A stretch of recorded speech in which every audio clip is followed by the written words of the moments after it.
Boa noite, saudações canábicas a todas as pessoas que vão nos assistir nos próximos minutos ao vivo ou que vão acessar esse conteúdo posteriormente, um conteúdo que ele vai ficar salvo aqui nas redes sociais, no Instagram, vou estar compartilhando em várias redes sociais, porque a ideia é de estar aprofundando sobre o tema da cannabis em várias perspectivas, né? Nesse mês eu já conversei com vários personagens importantes, né, do meio canábico, o Dick Petralha, a gente falando sobre essa diferenciação do dito uso recreativo, e tive conversa com o Ítalo Coelho também, um advogado, diretor da Rede Reforma, e que também de outros espaços que a gente compartilha. Boa noite, Renata. Oi, boa noite. Tudo bem? Bem-vinda. Tudo. Obrigado aí Obrigada. por ter separado um pouco do seu tempo, que é tão apertado, para estar aqui com a gente, né? Compartilhando esse conhecimento. Renata, aí eu estava falando que eu estou tentando trazer, né, ao público e que fica de registro aí vários temas que são importantes, né, quando a gente vai falar sobre o tema da cannabis como um todo. Né? Eu estive conversando com o Dick Petralha, né, ele brincando sobre essa questão do termo uso recreativo e uso medicinal. Depois eu conversei com o Ítalo, né, a gente trazendo aquele aspecto jurídico, do âmbito jurídico. E por último com a Lilica 420, que tem a ver um pouco com o que a gente vai conversar hoje, né, porque ela trabalha com a culinária canábica.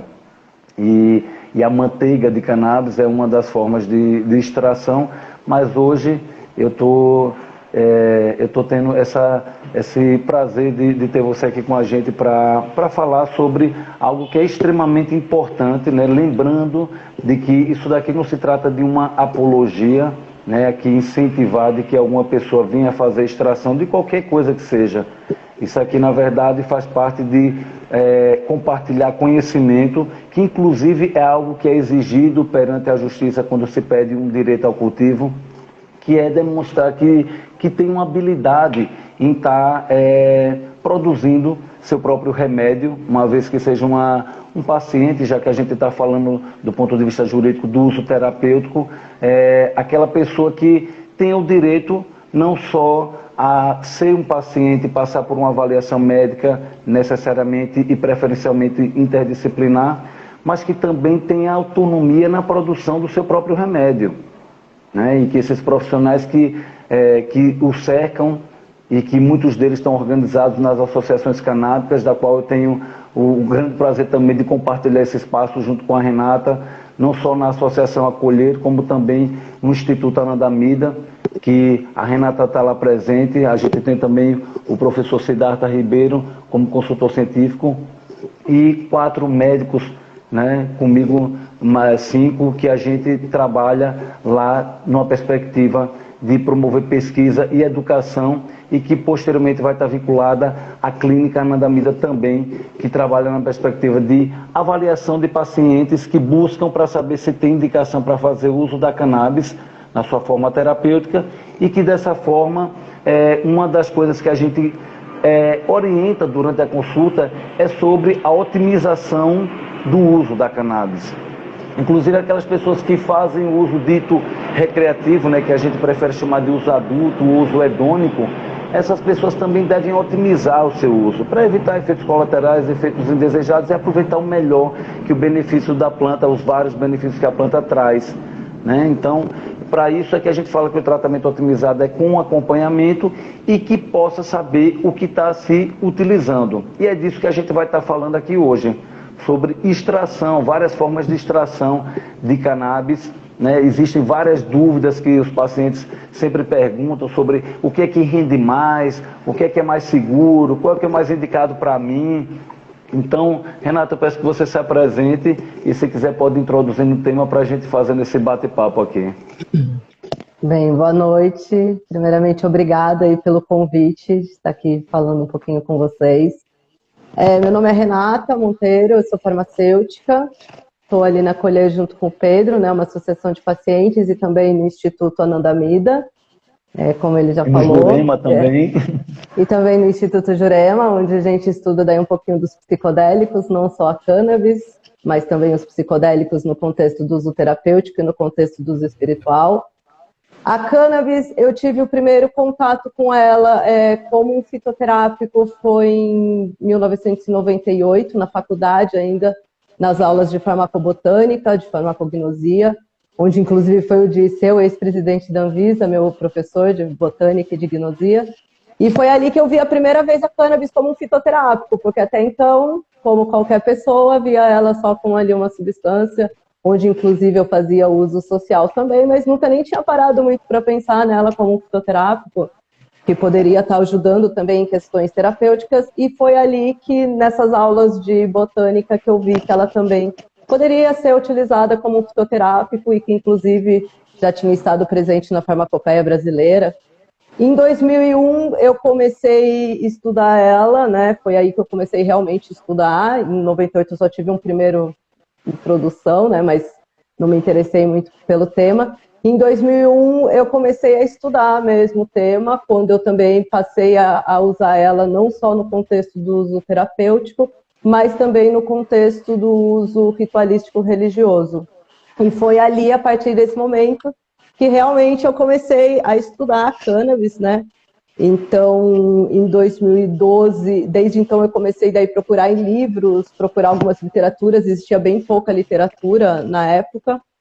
Em 2012 eu fui para o primeiro evento de cannabis falando a respeito do uso terapêutico, que inclusive foi no Conselho Regional de Medicina aqui de São Paulo, no CREMESP. Foi inclusive lá que eu escutei pela primeira vez a pronúncia cannabis no lugar de cannabis, que foi apresentada pelo professor Zuardi, e mais tarde, quando eu fui a ter um contato mais próximo com o professor Elisaldo Carlini, o qual também adotava essa mesma pronúncia, e é assim, inclusive, que está registrado na Academia Brasileira de Letras. Enfim, desde então, venho estudando aí essa planta, uma planta usada há milhares de anos aí pelos nossos ancestrais, tanto no contexto do uso terapêutico quanto no contexto do uso espiritual, né? Então é uma planta aí que foi uma das primeiras plantas a ser domesticadas pelo homem, inclusive sativa vem de cultivada, né? Então foram essas plantas que foram cultivadas. E desde então essas plantas vêm sendo utilizadas aí pela humanidade. E ela esteve descrita na Farmacopeia Brasileira, primeira edição, já esteve em outras farmacopeias, na primeira farmacopeia que existiu, ela esteve. Porém, né, na década de 60 começou aí a proibição dela e ela veio sendo tratada aí como uma droga, mas na verdade ela é uma planta, né? Na verdade ela é um fitoterápico, uma planta aí como outra qualquer, e dentro dessa utilização dela a gente pode fazer vários métodos de extração, né? Que a gente vai estar aí abordando um pouquinho, mas ela deveria ser classificada, inclusive, como um fitoterápico de uso tradicional. E o fitoterápico de uso tradicional é aquele qual é utilizado há mais do que 30 anos e não tem nenhum registro de morte ou efeito colateral grave. E a cannabis ela é utilizada aí há milhares de anos, né, sem ter nenhum tipo desses registros. Você vê que coisa importante.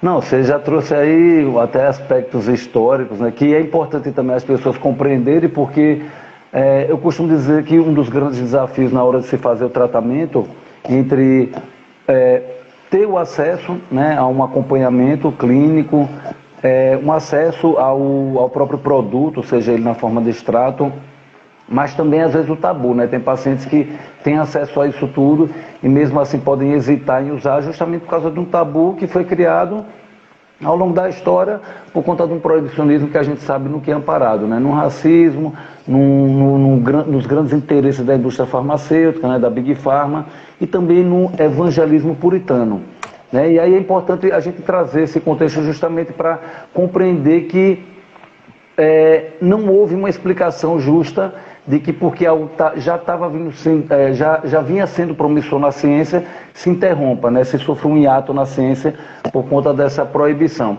E aí quando a gente fala, por exemplo, de Big Pharma, existe aquela dúvida, né, sobre o uso do fitocomplexo, da planta como um todo, existe aquela coisa do uso do canabidiol, né, isolado. A gente já abordou várias vezes a importância de se preferir né, buscar o uso do fitocomplexo por razões diversas, tanto pela maior segurança e eficácia, como também pelo próprio acesso, pela autonomia.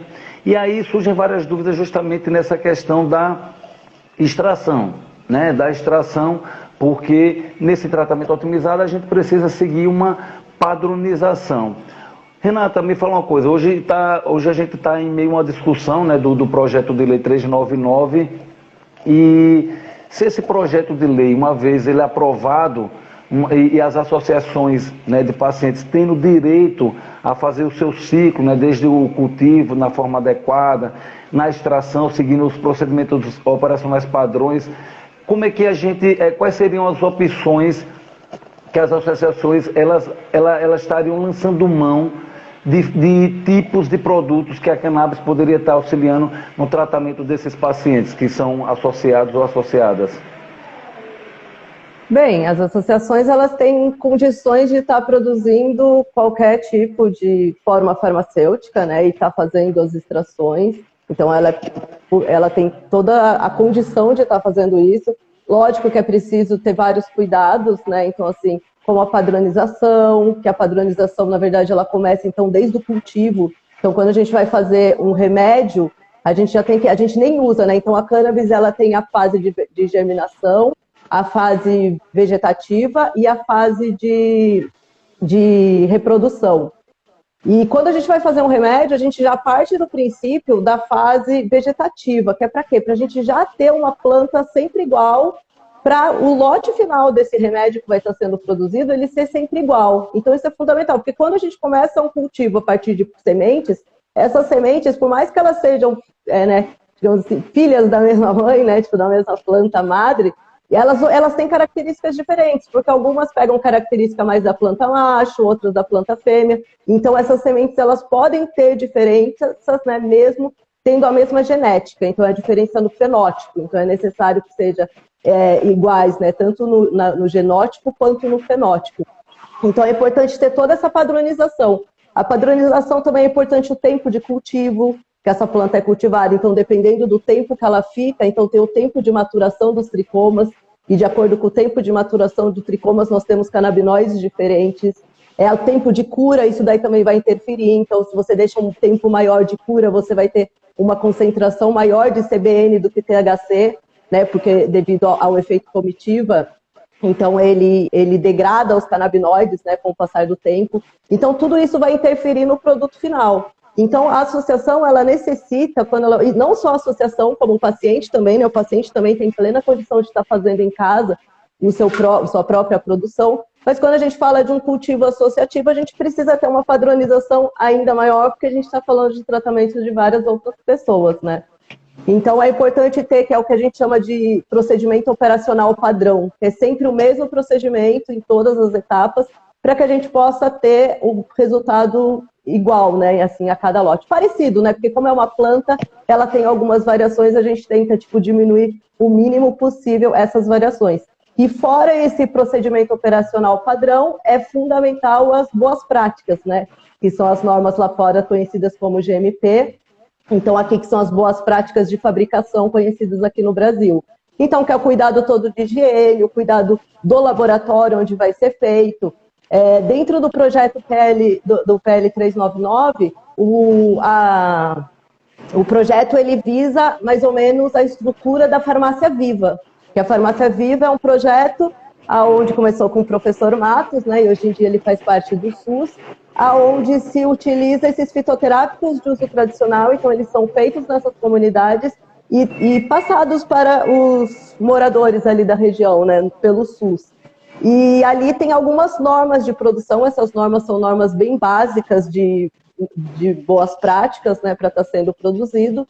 Então, assim, qualquer associação que siga essas normas básicas de boas práticas e de procedimento operacional padrão, elas têm plena condição de estar produzindo, sim, o seu produto de forma associativa ou até mesmo o próprio paciente em casa, né? Então, assim, e não importa nem o método de extração, não importa qual é o método que vai ser utilizado, todos os métodos podem ser utilizados, né? Uns têm mais vantagem, outros menos, mas o mais importante de tudo é a padronização desse método de extração. Então, sempre que for feito um método de extração, Então, manter sempre aquele método de extração, e não só o método de extração, né? Também a diluição, o veículo utilizado, a concentração desse produto, a forma farmacêutica utilizada.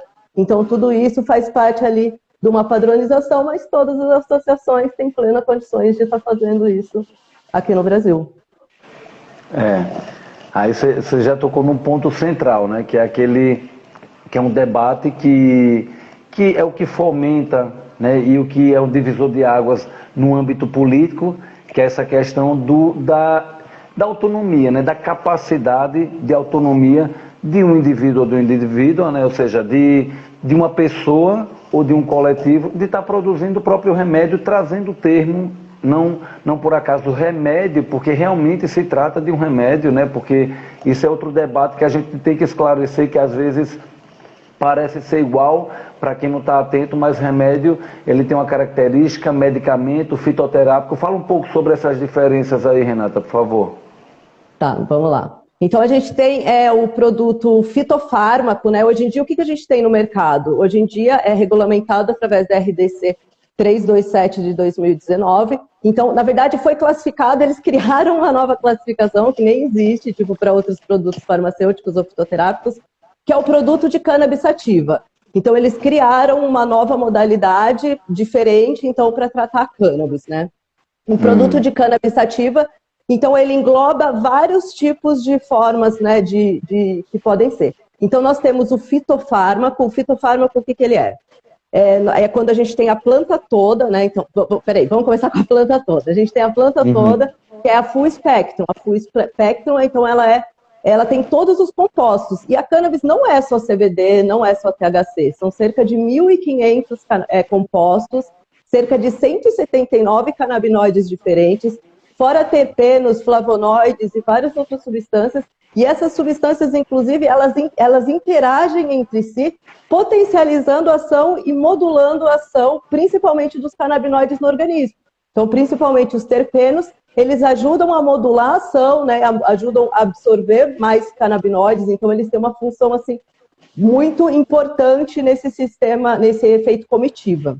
Então, isso é a planta toda, full spectrum, onde, inclusive, já existem estudos feitos, né, comprovando, inclusive de um brasileiro, do Pamplona, com a equipe dele. Então, fizeram uma meta-análise que foi comparado o extrato isolado de canabidiol com o extrato full spectrum. E foi comprovado nesse estudo que quando se utilizava o full spectrum, tinha uma melhor resposta terapêutica, menos efeito colateral e precisava de uma dose menor a ser utilizada do que a dose do extrato isolado. Então, isso é o full spectrum. O extrato isolado é quando pega-se uma molécula desse extrato, o full spectrum é a planta, gente, como qualquer outra planta que existe na natureza. O composto isolado, o que é? Quando a gente pega um composto dessa planta e isola esse da planta, como é o caso do CBD. Hoje em dia todo mundo fala, eu tomo óleo de CBD. Na verdade não, gente. Na verdade vocês tomam óleo de maconha mesmo, né? Porque a grande maioria é o produto todo. E para aqueles também que não gostam do nome maconha, ele também esteve presente na Farmacopeia Brasileira, primeira edição. Então esse é um nome dele, mesmo aqueles que não gostam, né? Então aí a gente tem esse produto isolado. E por que eles criam tanto marketing em cima do CBD, que é algo assim, tipo, que se todo mundo pudesse ajudar a gente quebrar isso, ajuda bastante, porque a cannabis é uma planta como qualquer outra, e planta não pode ter patente. Então, o que eles fazem? Eles vão lá, eles isolam um composto da planta, eles vão lá, criam a patente desse produto e vendem pra gente muito mais caro. E isso eles fazem não só com a cannabis, isso eles fazem com os fitoterápicos em geral, onde eles pegam ali o produto através do uso tradicional, as plantas que funcionam, eles estudam essa planta, eles isolam o princípio ativo dessa planta. E eles, muitas vezes, além deles isolarem esse princípio ativo, eles sintetizam esse produto ativo. O que é? Eles vão lá no laboratório, eles copiam a molécula igualzinho da planta e vendem pra gente. Só que esses produtos sintéticos, eles não têm comprovação, eles não têm, que nem a cannabis, ela é usada há milhares de anos, sem nenhum tipo de efeito colateral.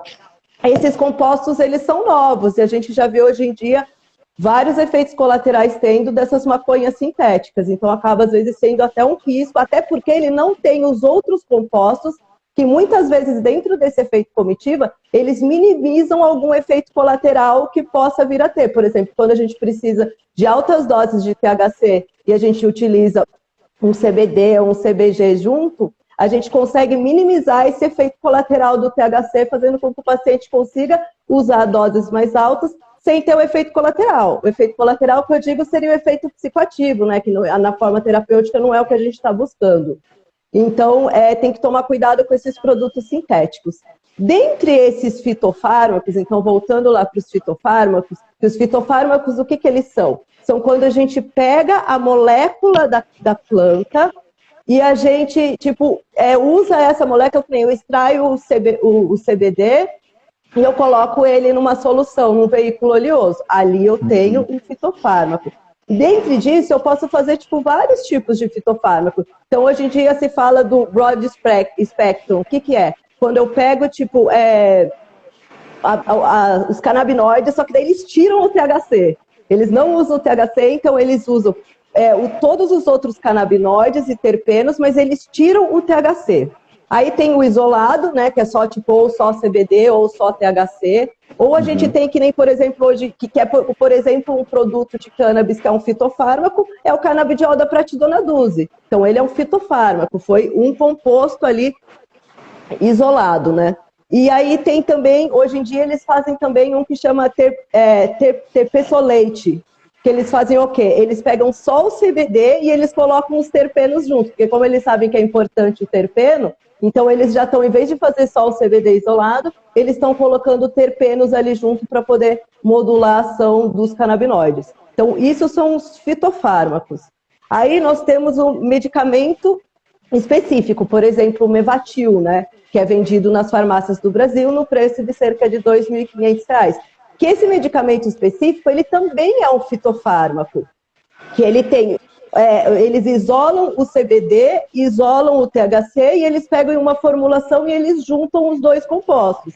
Então ele foi registrado como medicamento específico, porque na época ainda não tinha a classificação que eles colocaram como produto de cannabis. E um medicamento fitoterápico, o que é?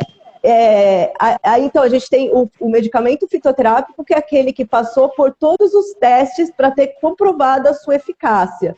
Então, ele passa por fase 1, por fase 2, então ele passa por todos os testes de bioequivalência, de biodisponibilidade, então ele tem sua ação comprovada. E tem o fitoterápico de uso tradicional, que é onde, no meu ponto de vista, estaria encaixando ali a cannabis, né? Que seria aqueles produtos, aqueles fitoterápicos também. Então, tanto medicamento fitoterápico quanto fitoterápico de uso tradicional, eles são full spectrum, eles são utilizados para a planta toda. O medicamento fitoterápico de uso tradicional, ele é aquele, então, que tem 30 anos, mais 30 anos ou mais de utilização e não apresenta nenhum tipo de efeito colateral ou morte. E aí também nós temos os suplementos alimentares, que na verdade esses produtos que são importados a preços caríssimos lá de fora, eles são suplementos alimentares, então eles não passam por teste de bioequivalência, de biodisponibilidade, eles não passam por nenhum teste para ser comprovado como um medicamento.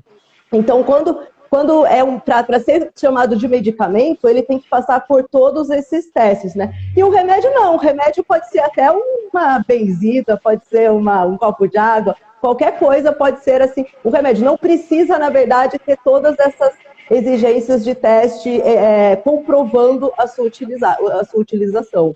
Então, o fitoterápico de uso tradicional, ele acaba sendo um remédio. E é isso. E esses suplementos alimentares, inclusive, que a gente compra lá fora, que precisa da autorização da Anvisa e de receituário, enfim, toda essa burocracia para conseguir, e que lá fora é vendido em qualquer esquina, em qualquer lugar, foi feito um estudo dele em 2018 que comprovaram que analisaram, né, 14 produtos, e desses 14 produtos analisados, eles viram que 9 desses produtos nem tinham o que continha no rótulo. Então, a gente acaba pagando um produto aí caríssimo, que é um suplemento alimentar, e que a gente poderia estar plantando aqui no Brasil e produzindo nosso próprio fitoterápico, né? Olha aí. É isso daí. É importante a gente falar sobre isso também, né? Porque as dúvidas surgem, né? Existe uma tradição tão enraizada de que o remédio é aquele que vende na farmácia, que muitas vezes a pessoa... Isso às vezes é comprado pelo próprio profissional da área de saúde e até pelo prescritor.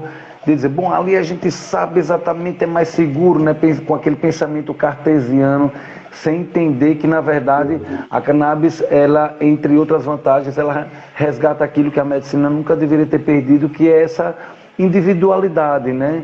De cada resposta, de como cada paciente vai responder de um jeito, esse sistema endocannabinoide, essa interação, você se preocupar no que vai ter ali, como a Renata falou, de manter o padrão, porque, por exemplo, se você quer conservar terpenoides, você vai ver que você não deve subir temperaturas, eles falam entre 40 e 60, mas acima de 45 já pode começar a degradar terpenoides, né, os canabinoides, como grande parte de instrumentos utilizados em algumas extrações não passam de 100 graus, conseguem preservar os canabinoides.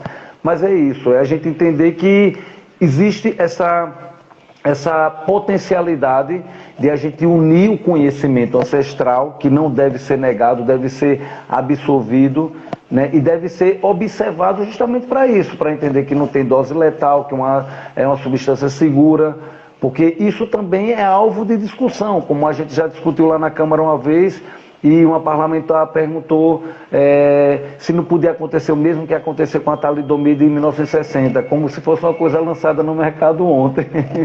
Não pode acontecer. Né? O que a gente está se aproveitando é do conhecimento ancestral unido com a tecnologia científica, né, para entender isso do ponto de vista fisiológico, do ponto de vista científico de uma maneira mais profunda, mas é somando esses conhecimentos a favor do paciente, né, ou seja, dar continuidade aos avanços nos estudos que nunca deveriam ter sido interrompidos. Renata, me diz uma coisa, existem algumas diferentes formas, né, de se fazer extração. Né? A gente sabe que a planta ela pode ser utilizada, dependendo do seu produto final, por várias vias de administração, via endovaginal, via retal, via tópica, né? Via oral, pela forma da culinária, de óleo, de tintura, de pasta, enfim. Né? Via inalatória, que inclui o spray, que inclui a forma fumada ou até mesmo a forma vaporizada.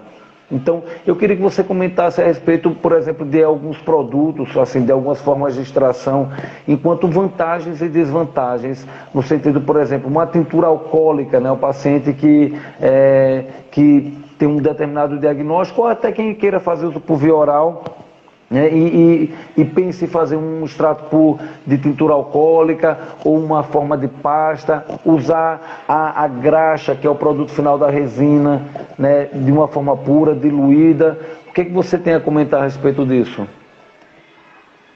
Bem, vamos lá. Tintura, né? A tintura, ela é, na verdade, a primeira etapa ali da extração, se você for fazer uma extração com solvente orgânico. Então, existem vários tipos de extração, né? Então, existem aqueles métodos de extração que são mais a nível industrial, como, por exemplo, o CO2, que é o supercritical, com ultrassom, com micro-ondas, a parte de nanosferas, né? Então, assim, que é a nanoemulsão. Então, assim, tem vários métodos de extração que são a nível industrial. Extração via supercritical, né, com CO2 é um dos melhores métodos de extração, porque você não deixa resíduo e você consegue preservar todos os compostos, inclusive consegue preservar os terpenos. Porém, ele é caríssimo, né? Então é só a nível industrial mesmo. Então acho que não seria assim muito o nosso foco aqui da aula, que seria mais pacientes, assim, né? Mais para fazer assim aula em casa. Mas esse seria um dos melhores métodos de extração. Tem também por Soxhlet, né, que é um método também bem utilizado, ele é bastante utilizado até na indústria de óleos essenciais, então quando vai fazer a extração de óleos essenciais para estar preservando bastante eles. Dentro dos métodos mais caseiros, então nós temos alguns métodos de extração, um dos mais utilizados acaba sendo a extração com solvente orgânico, porque ele acaba sendo um dos métodos mais fáceis de ser utilizado. Só que existem algumas desvantagens que, por exemplo, pacientes que são muito sensíveis, como, por exemplo, pacientes com problemas psiquiátricos, pacientes com problemas neurológicos, ou com alguns tipos de câncer, onde eles são mais sensíveis. Então, são pacientes que a gente precisa ter um cuidado maior, e nesse processo de extração com solvente orgânico, se no processo, na hora da purificação, esse processo não for muito bem feito e ficar resíduos dessa solução alcoólica, esse resíduo ele pode vir a prejudicar o paciente. Então, por exemplo, um paciente com crise epilética, às vezes você não consegue controlar a crise dele, a hora que você vai ver é porque tinha resíduos de álcool no extrato. Então, principalmente quando se obtém esses extratos, que essa extração alcoólica é dela que nós vamos extrair o extrato mole, que é aquela graxa que vocês veem na seringa, que antigamente era dessa forma que o pessoal utilizava, na forma de grão de arroz. Rick Simpson, isso tudo, né? A gente começou, exatamente. A gente, desde 2014, começamos aí uma batalha para fazer, até com os produtores, para eles poderem entender que, na verdade, esse extrato mole, ele seria uma matéria-prima para a gente poder fazer o remédio para cada paciente de acordo com a necessidade dele, porque senão você coloca ali na seringa. Primeiro que cada orifício de seringa ele é de um tamanho, então o grão de arroz é cada um de um tamanho, cada marca de grão de arroz é de um jeito, então ficava algo assim, sem padronização. E a gente não pode esquecer que mesmo o cannabis sendo um fitoterápico, ela é um remédio, e ela assim, e tem pessoas que são muito sensíveis a esse remédio, até porque a gente tem um sistema endocannabinoide, e qualquer dose que a gente toma, a gente pode estimular o sistema endocannabinoide e ele também vir a produzir os endocannabinoides. Então tem que tomar esse cuidado, né, aí com a dose. Então nesse método de extração com solvente orgânico, precisa tomar esse cuidado, né, na hora de fazer ali o método de extração para não deixar esses resíduos, mas se fizer um bom método de purificação, não deixando resíduos, ele pode ser um ótimo método de extração. Uma outra desvantagem desse método de extração é que, como que é feito esse método de extração do extrato mole? Ele então a gente pega os frutos, né? É feito um processo de descarboxilação nele. Primeiro tritura, né? Para diminuir as partículas, para elas ficarem partículas menores, para facilitar o processo de extração delas. Aí depois disso é passado por um processo de descarboxilação, que esse processo de descarboxilação é o processo de aquecimento. Quando a planta está in natura, nós temos os canabinoides na forma ácida, os quais também têm ação terapêutica.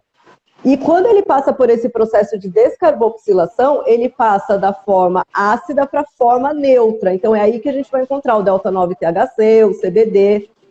Aí, depois de passado por esse processo de descarboxilação, é importante que seja feito o resfriamento da planta novamente para que os terpenos voltem. E nesse momento, é importante o controle da temperatura nesse processo de descarboxilação, porque senão, ao invés de ativar os canabinoides, a gente pode degradar esses canabinoides e daí a gente acaba perdendo a ação terapêutica dele. Então, esse é um cuidado que precisa se ter, para que não seja perdido todos os terpenos, né, ou até mesmo os canabinoides. Então tem que ter esse zelo aí na temperatura. E cada canabinoide que a gente tem o foco na extração, ele tem uma temperatura diferente. Então, por exemplo, se eu preciso ativar mais, é um quimiotipo rico em CBD. Então, eu preciso de temperaturas mais altas do que se eu fosse fazer uma extração de um extrato rico em THC, né? Porque a temperatura deles são diferentes e cada um tem sua temperatura diferente. Então tem que tomar esse cuidado. Porém, a vantagem dessa extração extrato mole é que a gente consegue fazer a impregnação dela em qualquer outra forma farmacêutica. Então, através desse extrato mole, nós conseguimos fazer os cremes, pomada sublingual, a solução, a tintura também. Então, a tintura é essa primeira fase. Porque o que a gente faz? Depois que a gente passa por esse processo de esfriar, né, para os terpenos voltarem para a planta, a gente não perder. E o resfriamento também, ele facilita no processo de extração. Porque a extração, ela consiste no processo de agitação e de resfriamento. Então, quando ele fica resfriado ali, o resfriamento, ele faz com que os tricomas se desprendam mais facilmente da planta. Porque o princípio ativo da planta, né, vamos voltar lá para a planta. A planta, então, todo mundo está acostumado com a folha, mas na verdade não é na folha onde a gente encontra a maior concentração de princípios ativos, e sim nos frutos das plantas femininas, que é na infrutescência partenocárpica. Então é lá dentro dos tricomas, que são glândulas Então essas glândulas ali que ficam, isso aí atrás do verde tem os frutos. Então são nesses frutos que a gente encontra o princípio ativo, que são ali nos tricomas. E aí com esse resfriamento, a gente consegue facilitar que esses tricomas eles se desprendam ali da planta. Então, aí depois disso, o que a gente faz? Então a gente, com a planta já fria, né, a gente vai misturar ela no álcool, né, ali é importante não deixar muito tempo, porque senão a gente, além dos canabinoides, nós vamos extrair um monte de matéria orgânica, então tem que tomar esse cuidado, porque a matéria orgânica, aí alguns vão falar, mas beleza, é clorofila faz bem para a saúde. Faz, mas ela também degrada canabinoides. Então, no final você vai ter um produto. Por isso que algumas pessoas às vezes falam, mas no final do meu frasco não fazia mais tanto efeito, o efeito ficou diferente. Por quê? Porque ali tem a presença de outros componentes que eles, com o passar do tempo, ele vai degradando ali os canabinoides. Inclusive, então, ele diminui o tempo de validade, né, do remédio produzido, independência desse tempo que ficou lá extraindo ou não clorofila, por exemplo, né? Sim, porque daí vai ficar outros compostos que eles vão degradar ali os canabinoides. Vocês vão ver até que ele fica esverdeado, porque o extrato de cannabis mesmo, ele é douradinho, assim, é uma cor assim mesmo, tipo cor de óleo, assim mesmo. Quando você vê que já está mais esverdeado, é porque ali tem uma maior concentração de matéria orgânica. E isso, se você for usar ali na hora, legal, mas se você for armazenar, né, manter ele armazenado, isso aí vai degradando e vai perdendo ali a validade dos canabinoides. E a tintura, então, se você quer fazer só uma tintura, é nesse momento ali que você faz a tintura. Então, ali você vai misturar no álcool, a hora que você filtra, ali você tem uma tintura. Lógico, para fazer uma tintura mãe, existem vários tipos de tintura, aí você precisa deixar um tempo, né, no escuro, você vai agitando. Então, tem todo um procedimento ali para potencializar a ação dessa tintura, mas a tintura consiste na mistura de um álcool com a planta. O álcool a ser utilizado... Então, eu fiz um estudo uma vez de uma paciente, ela teve uma colheita grande, era uma paciente com habeas corpus, tá? Então, ela teve uma colheita grande, e dessa colheita dessa paciente, eu peguei do mesmo lote, e eu fiz métodos de extração diferentes. Então, uma parte eu fiz a extração com álcool absoluto, a outra eu fiz com álcool de cereais, e a outra eu fiz com álcool isopropílico, e daí eu levei lá para o UFRJ para fazer a análise. Então, foi legal que deu para a gente ter ali uma noção. Então, assim, tem o álcool de cereais, ele acaba extraindo praticamente a mesma concentração do que os outros álcools, né? Só que num volume um pouco menor. Então, você acaba tendo um rendimento um pouco menor. Porém, você acaba tendo uma segurança maior, porque o álcool isopropílico mesmo, ele é extremamente tóxico, então se deixar qualquer tipo de resíduo, isso faz mal para o organismo, então vai estar prejudicando o organismo. E o álcool absoluto também, ele não é um álcool utilizado para via oral, ele é um álcool utilizado para uso tópico. Então, acaba... E além de o gosto ficar assim, tipo, né, bem mais forte. Então, é importante, o álcool, assim, mais recomendado. Então, assim, para essa extração caseira, né, ou até mesmo associativa, acaba sendo a melhor indicação ali o álcool de cereais. Então, aí depois disso vai se evaporar todo esse álcool, né, é necessário ter esse cuidado de evaporar. Precisa ter cuidado com esses extratos que se compra de forma clandestina, porque o que acontece? Se você não deixa evaporar muito álcool, você tem um volume maior, né? Então, assim, tem pessoas que pensam muito mais em render mais para poder vender uma quantidade maior, então ali fica uma concentração de álcool, do que na qualidade, porque o certo mesmo é você apurar e retirar dali todo o álcool e ficar mesmo só aquela resina que é o extrato mole. E a partir dessa resina, nós conseguimos fazer inúmeras coisas, né? Então, dá para fazer nas diversas formas farmacêuticas, em óvulo, em supositório, em creme, em gel, em spray, enfim, tem várias formas farmacêuticas aí que dá para estar sendo utilizada. Então, esse daí é um método que acaba sendo bastante utilizado, né? E aí, esse extrato mole, geralmente, depois, ele é diluído num veículo oleoso, que é um óleo vegetal, qualquer tipo de óleo, é bom que esse óleo seja de boa procedência, né? É importante que tenha ou uma concentração de óleo de coco ou ser feito com o próprio TCM. Porque o que ele vai fazer? Ele vai melhorar a absorção no organismo. Então, ele vai fazer com que o organismo absorva melhor esse extrato, que é o triglicérides de cadeia média. Por que o óleo de coco? Porque o óleo de coco ele é rico em TCM, no triglicérides de cadeia média. O grande problema é que ele endurece com o frio, né? Então aí você tem que ficar... E não é legal, tipo, ficar esquente, esfria, porque nesse esquente e esfria a gente vai fazendo toda alteração de temperatura e a gente acaba degradando os canabinoides. Então, por isso que é legal já fazer um veículo mais apropriado para isso, mas também dá para ser feito em qualquer outro tipo de veículo oleoso, porém, você vai ter uma absorção um pouco melhor do que a outra, né? Então, esse daí, e aí essa dose, então, aí a dose que aí entra, né, o atendimento médico, que daí é o médico que vai estipular de acordo com a sensibilidade de cada paciente, qual é a melhor concentração para ele estar utilizando, e essa dose vai sendo, né, vai chegando nessa dose através de um processo de titulação. Outro método de extração que acaba sendo bastante utilizado também é o método dry sift, que é a extração com gelo seco. Então, esse método acaba sendo um dos melhores métodos, mais seguros, assim, né? Melhor não, na verdade, todos os métodos, cada um tem suas vantagens e desvantagens, né? Mas esse daí acaba sendo um bom método porque ele não vai nenhum tipo de veículo extrator. Então, ele é extraído apenas dos tricomas, então ele consiste em utilizar aquelas bags, que são umas bolsas. Ali se coloca o gelo seco e ali também começa o processo do resfriamento e da agitação, os tricomas vão se desprendendo.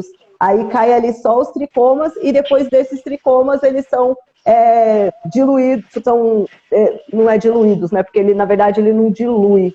Ele vai para uma panela ali de aquecimento. Né?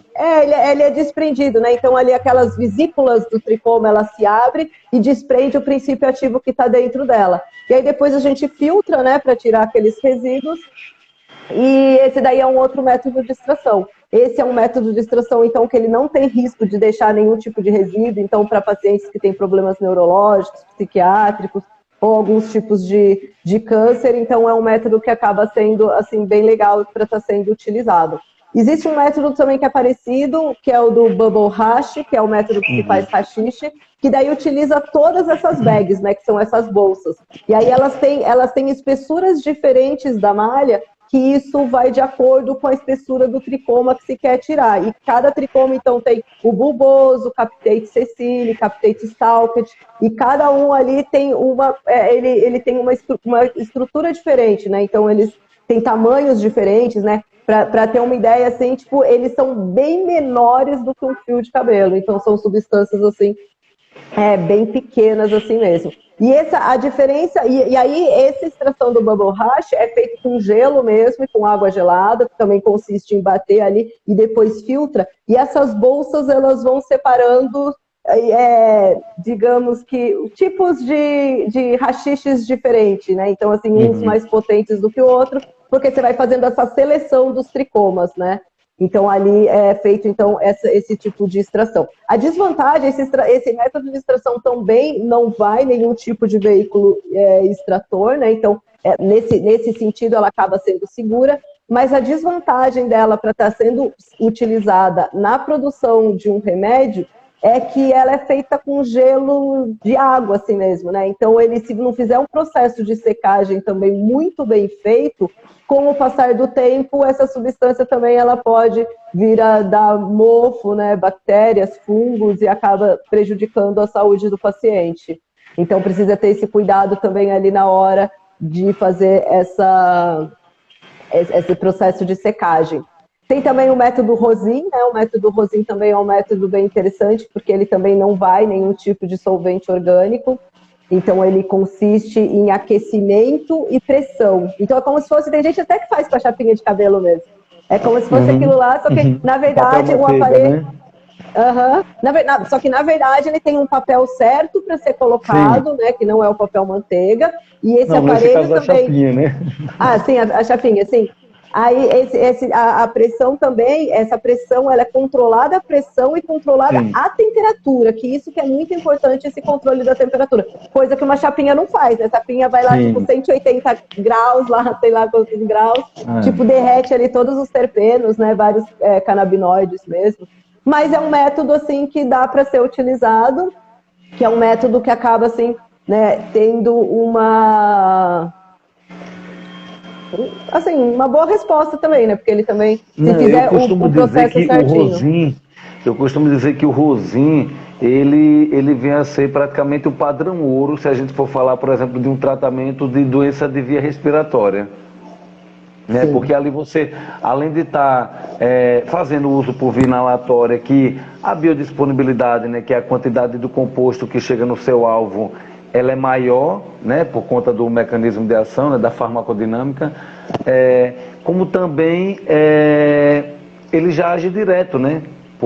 E de uma maneira limpa, porque, por exemplo, quando você fuma de uma forma ou de outra, você está ali queimando matéria vegetal e isso implica no risco-benefício, um risco a mais, ainda que a gente conceba que países como Israel já tem uma área de fumantes para paciente oncológico que, mesmo avaliando o risco-benefício, consegue entender que existe um benefício maior, mas claro que assim, se você comparar esse uso do rosin na forma inalatória, por exemplo, de uma outra forma inalatória, o rosin ele seria um padrão ouro praticamente.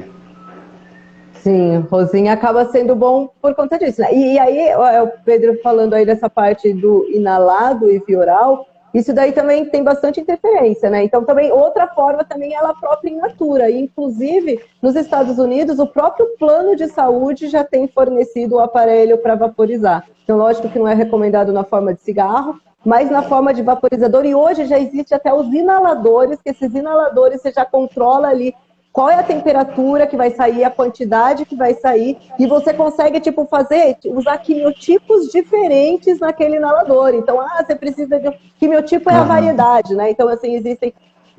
não sei se todo mundo sabe o que é o quimiotipo, mas, por exemplo, a cannabis sativa só existe uma classificação, que é cannabis sativa, uma única espécie. Aí existem as subespécies, que são a cannabis sativa sativa, sativa índica, ruderalis, Afeganistã, enfim, várias outras, né? Tipos, e hoje em dia, e aí a cruza dessas é o que gera as híbridas, né? Então, essas híbridas que se formam da cruza dessas subespécies é o que a gente chama de quimiotipos ou quimiovariedades. Então, existem vários tipos, né? Tem mais de 3 mil aí registrados. E aí, o vaporizador é legal que você consegue ver isso. E é legal também outra vantagem que você consegue ter a resposta rapidinho. Então, dentro de 10, 15 minutos, você já consegue ver como que aquele paciente responde, né? E além do que, a vantagem de se utilizar inalada ou sublingual, né, que quando se pinga assim debaixo da língua, você tem uma melhor absorção e você vai absorver, por exemplo, o delta-9-THC ou CBD, e quando se utiliza via oral, já vai passar pelo metabolismo de primeira passagem e você não vai absorver muita concentração de delta-9-THC ou de CBD, e sim os metabólitos dele, né? Por exemplo, 11-hidroxi-THC, que é por isso que quando se utiliza via oral, você tem um efeito bem mais intenso, né? Porque o 11-hidroxi-THC ele é bem mais potente do que o próprio delta-9-THC, e é ele que permanece no organismo por mais tempo. Por isso que quando se utiliza via oral, você usa ali, as respostas vão aparecer dentro de 1 a 2 horas, mas também vai ficar, às vezes, até de 12 a 24 horas ali no organismo. Então tem que tomar aí esse cuidado. Então a via oral, a inalada, acaba sendo tipo uma vantagem também, que você consegue controlar a dose, né? Consegue ali testar vários quimiotipos, além de ter uma resposta ali bem rápida, né? Para dor, para enjoo, para vários diagnósticos, aí acaba sendo uma boa vantagem, né? Essa in natura, né? E lá, inclusive, estive com o Pedro no Uruguai, há uns 2 anos atrás, que a gente foi fazer uma visita junto com o deputado Paulo Teixeira e com o Luciano Dutti. Nós fomos numa farmácia lá no Uruguai, e lá no Uruguai mesmo eles vendiam, era a planta in natura assim mesmo, um saquinho, cada um podia comprar lá 40 gramas, não lembro se era por mês ou por semana, acho que era por mês, né? Você lembra, Pedro? Não me lembro agora de cabeça. Era por mês. Era por mês, né? 40 gramas por mês, e a pessoa ali, ela utilizava da melhor forma que ela achasse. Se ela quisesse usar ali inalado, se ela quisesse fazer na forma de alimentação, então na forma de alimentação também é um outro método de extração, então você pode estar fazendo a manteiga ou pode estar fazendo o azeite. Com essa manteiga e com esse azeite pode fazer inúmeros pratos, né? Outra questão também, para conseguir tipo, os canabinoides na forma ácida, está usando também na forma de suco, né? Então isso também é um outro método de estar se utilizando. Aí para esse suco é interessante estar colocando ou um pouquinho de óleo de coco, ou algum óleo, ou bater com suco de abacate, que são substâncias oleosas para absorver no organismo, porque se não tiver ele é um lipídio, né? Os tricomas são lipídicos, e eles precisam de outros lipídios para eles poderem ser absorvidos pelo organismo. Então, o suco também é bem legal, que é uma fonte de canabinoides na forma ácida que também tem ação terapêutica. Então, é um outro método aí da alimentação, né? Vocês tiveram aula, e acho que a semana passada, não sei, vocês tiveram um dia aí, aula de culinária, vocês devem ter falado, não sei se vocês devem ter falado, tipo, aí disso, mas é muito legal também, principalmente para criança e para idoso, né? Porque às vezes o gosto não é muito agradável, então dá para estar fazendo aí também na forma de alimentação. Deixa eu ver se eu falei todos os métodos de extração. Não lembro. Não falou não. Isso é uma coisa que a gente tem que deixar claro. Peraí que tá balançando um pouco aqui. Que é o seguinte, isso aqui a gente não consegue esgotar o tema, né, evidentemente, falando por uma hora, né? A gente tem que lembrar que é sempre pertinente que as pessoas que estejam dispostas a buscar essa autonomia devem também buscar as fontes de conhecimento. Você vê, a Renata, ela ocupa vários espaços trazendo esse conhecimento de uma forma ampla, né? Inclusive para médicos, né? A gente agora acaba de lançar pelo Instituto Anandamida, em parceria com a editora Manoli, um curso de prescrição e acompanhamento, onde uma das aulas desse curso inclui conhecimentos a respeito da planta, né? Na sua farmacocinética, farmacobotânica, farmacodinâmica. Então, assim, vários temas que a gente vai estar abordando lá, que é importante para aquele profissional que vai estar prescrevendo e acompanhando o seu paciente, que ele entende que tem um benefício no uso da planta nas diversas formas. Renata, se a gente fosse falar, por exemplo, a gente sabe que as tentativas de se fazer esses métodos de extração, e muitas vezes a gente já se depara com pessoas que já chegam com essas tentativas, né, porque vão descobrindo antes que a ciência mostre para elas, não é isso? Eu queria que você falasse um pouco sobre alguns riscos, né, que as pessoas têm que levar em conta no momento de estar se ou aventurando ou até mesmo tentando de uma forma mais polida fazer algum método de extração. A gente sabe que existem características de solventes, como por exemplo o butano, que ele tem uma densidade que faz ser mais pesado do que o ar, e aí qualquer coisa inflamável embaixo pode levar a um quadro de incêndio, de explosão, né? A evaporação de extração é alcoólica, às vezes em fonte de calor com chama.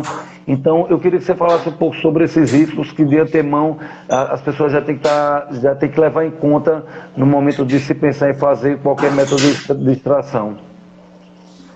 Tá, tem alguns riscos, né? Isso daí precisa tomar bastante cuidado. Então, não só com o butano, né, que é o BHO, e o propano, que é o PHO, que são os hidrocarbonetos que acabam utilizando, que acaba assim, tipo, nos usos, né, acabam utilizando assim bastante, e é um método extremamente arriscado, não só pelo risco de explosão, mas porque são substâncias extremamente tóxicas para o organismo, e se não fizer um processo de purificação muito bem feito, isso acaba trazendo problemas assim para o pulmão, e assim problemas assim bem graves mesmo, que pode inclusive levar à morte.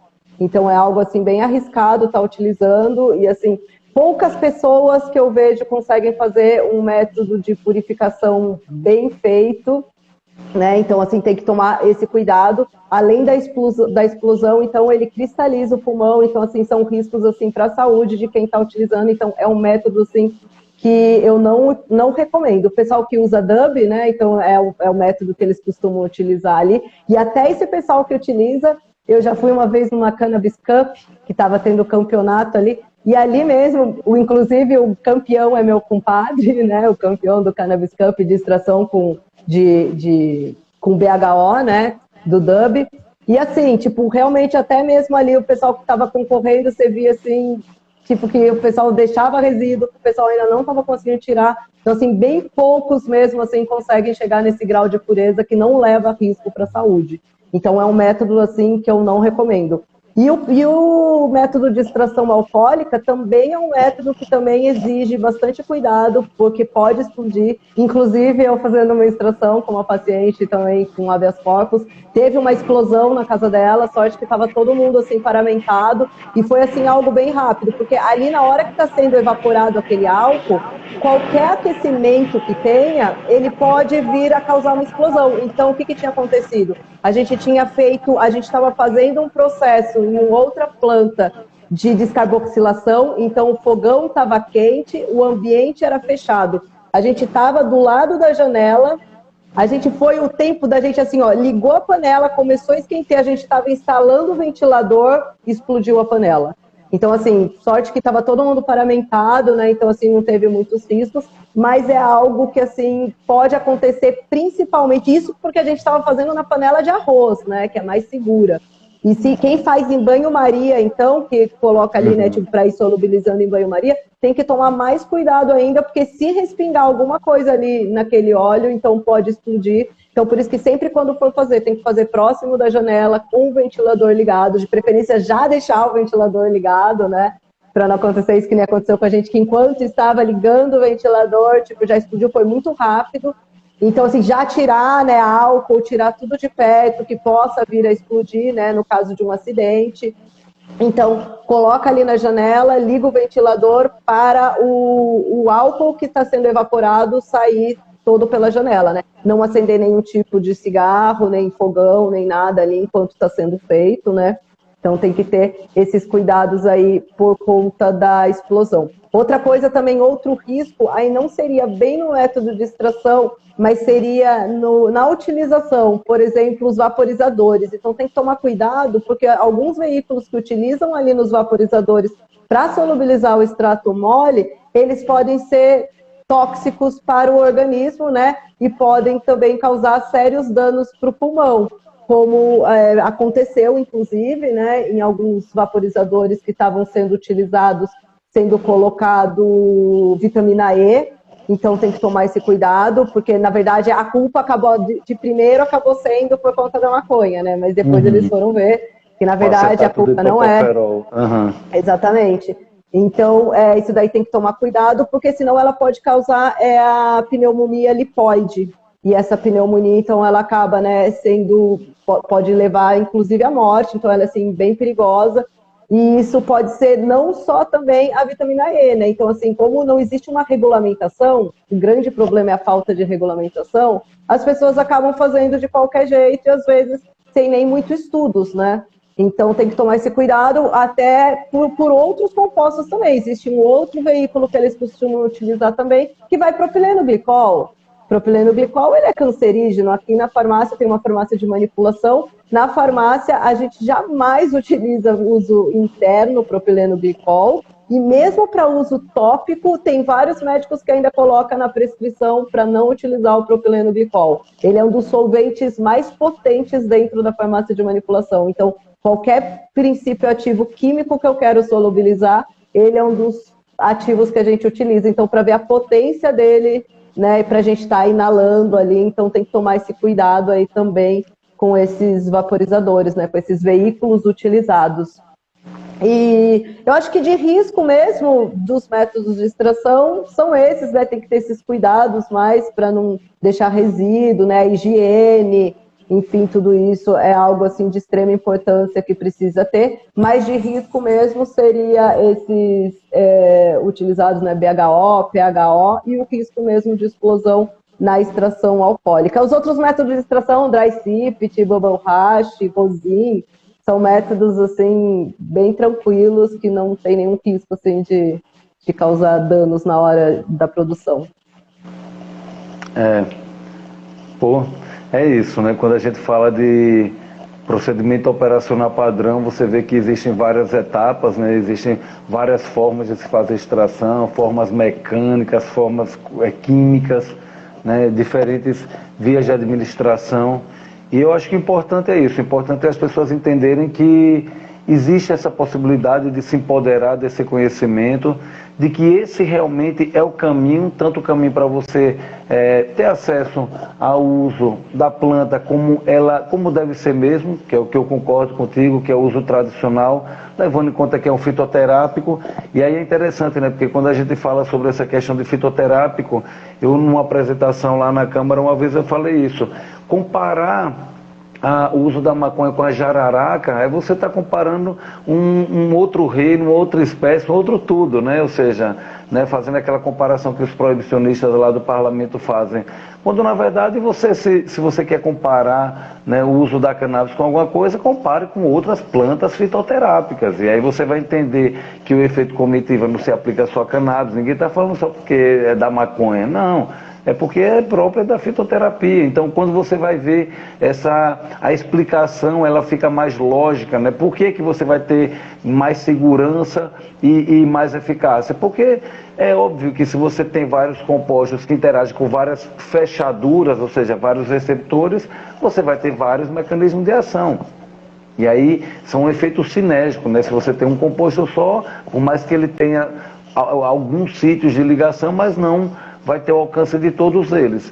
Então isso daí é importante a gente dialogar, porque dentro da própria comunidade médica existe esse medo, existe esse receio, essa dúvida, quando na verdade se você pensar de uma forma lógica você já vai entender, e isso assim, eu falo de uma forma lógica, isso já está comprovado, né, de forma clara sobre o efeito cognitivo. Então o próprio Ethan Russo conseguiu aprofundar isso de uma maneira bem brilhante, e a gente sabe que não é um conhecimento que seja uma novidade, né? Então, Renata, eu na verdade acho que a gente alcança aqui 1 hora, né? Esse conteúdo ele vai ficar salvo, e é importante também que, para incentivar as pessoas que quando tenham dúvida digam, olha, vá lá e acesse aquele conteúdo para entender e depois procurar esses espaços para estar aprofundando, né, esses espaços que a gente vem construindo junto e outros que existem.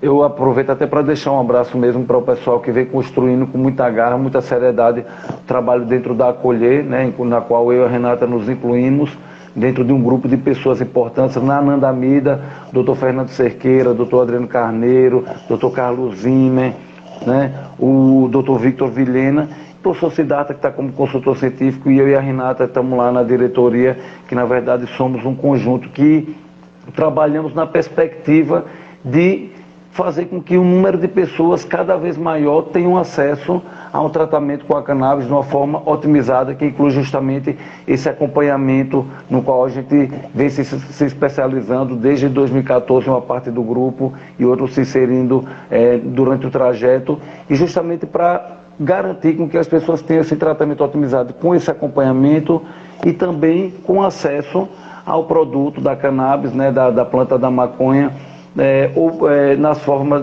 das infrutescências ou dos seus produtos finais, com as extrações que a Renata deu essa aula de várias coisas, não só de extração, mas de mecanismo de ação, de farmacodinâmica, de farmacocinética, obviamente que num tempo reduzido que não dá para explicar tudo. Eu queria que você deixasse aí, Renata, suas considerações, acrescente o que você achar pertinente para a gente ir dando esse boa noite e registrando esse momento aqui tão importante. Bem, acho que eu já falei um monte, né? Eu acho que, assim, o importante para deixar gravado é que, assim, não existe melhor método de extração, não existe um único método de extração. Todos os métodos de extração são válidos, né? O importante é cada um achar o seu próprio método de extração e de produção e padronizar aquilo. Para quê? Para que cada vez que você vá fazer seu remédio, ele saia sempre igual. Porque senão, cada vez que você vai fazer seu remédio, você vai ter um remédio diferente, você vai ter que ajustar toda a dose de novo, começar sempre da estaca zero. E a partir do momento que já faz algo padronizado, desde a hora do cultivo, colheita, né, o tempo de cura e o preparo dele, que isso é muito importante. Às vezes as pessoas têm um prazo que elas não sabem nem a quantos por cento está ali dentro. Isso faz uma extrema diferença, é totalmente diferente um extrato a 1% do que 1 a 10%, uma extração a 10% de KIF de uma extração a 10% com solvente orgânico. Então tudo isso tem bastante importância. Então é ruim quando, tipo, cada vez é feito de um jeito, cada vez um método. Então, por isso que é importante o procedimento operacional padrão, que é o quê? Sempre fazer da mesma forma, para que a gente sempre possa, dentro do possível, encontrar o mesmo remédio a cada lote, né? Então, acho que isso daí é o mais importante de tudo, né? Que assim, não existe o melhor método, nem o método correto. Então, cada um ter ali o seu próprio... É que nem receitinha de bolo, né? Cada um tem a sua, onde um fica mais gostoso, o outro fica diferente. Então, mas e sempre fazer igual, né? Então, assim, então não ficar mudando muito ali, né? Então, isso daí é importante, essa padronização e as boas práticas, né? Então, são duas coisas, assim, que são fundamentais na hora da produção de um remédio, né? Então, você tem que pensar, poxa, é o meu remédio, vou fazer aqui com todo carinho, com toda a higiene, né? Com todo cuidado, para que não tenha nenhum tipo de falha. E, principalmente, eu digo para aqueles que vão fazer para terceiros, né? Porque quando é a própria pessoa que está fazendo, ela geralmente já tem esse cuidado. Agora, aqueles que estão fazendo para terceiros e para um número maior de pessoas, isso acaba sendo, assim, tipo, praticamente obrigatório, né? Fundamental estar tendo toda essa padronização e essas boas práticas aí na hora da produção. É isso. Queria agradecer aí o Pedro, né, pelo convite aí, por tudo. Imagina, eu que E a agradeço, todos tá? vocês, né? É, isso aí, não, eu que agradeço sua disponibilidade, sua força de vontade, né, sua incansável força de vontade nessa luta, né, porque a gente extrapolou, na verdade, qualquer anseio pessoal, né, isso daí, esse percurso ele vem justamente do desejo de que as pessoas realmente tenham acesso, né, aquela angústia de quando saia de uma consulta, por exemplo, com um receituário para fazer o quê? Então hoje a gente entender que existe, né? Poxa, imagina, eu era uma angústia, né? Dava aquele documento e o paciente, ei, mas eu faço o que com isso aqui? E eu faltava dizer, faz um quadro, né? Porque o importado realmente era inviável para a quase totalidade das pessoas, uma pequena minoria que se salvava. E hoje em dia a gente tem todo esse movimento, né, faltando vários elementos no projeto de lei, não está contemplado a regulamentação do uso hedônico, do autocultivo, do uso religioso, mas a gente entende que cada passo é um avanço e que isso é reflexo de uma organização. Né? Eu acho que isso é o que a gente chama de construir o poder popular, né? Então eu fico feliz de estar construindo esse caminho aí junto contigo e com todas as pessoas que cada vez mais vêm se engajando no tema. Valeu. Então, boa noite a todas e a todos que nos assistiram. Amanhã eu tenho o Giro Canábico às 4h20, Canábico e Psicodélico, onde eu tento trazer informações a respeito do que eu tento captar, eu consigo captar do mundo da cannabis e dos psicodélicos nos últimos 7 dias. Valeu. Boa noite, um abração. Boa noite, gente. Obrigadão.